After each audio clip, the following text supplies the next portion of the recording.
नमस्कार मित्रांनो, आपण आदिवासी बांधवांचे दावे दाखल करत असताना हिंदू सक्सेशन ॲक्ट प्रमाणे दाखल करत असतो।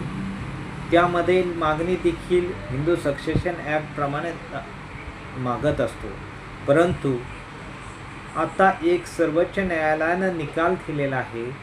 त्यामध्ये असं म्हटलं आहे की आदिवासी बांधवांना हिंदू सक्सेशन ॲक्ट लागू होणार नाही। त्यांच्या चालीरीती रूढी परंपरा आहे त्या ॲक्टप्रमाणे कस्टमप्रमाणे वारसा हक्क राहील अशा संदर्भात हा निकाल दिलेला आहे। त्या निकालामध्ये आदिवासी बांधवांच्या जे हक्क आहे त्या हक्क नेमकी कोणते गृहीत धरायचे या संदर्भात कन्फ्युजन तयार झालेलं आहे। या केसचं नाव आहे नवाक अँड ऑदर विरुद्ध Bahadur and other, supreme court 2025, page number आहे 1025।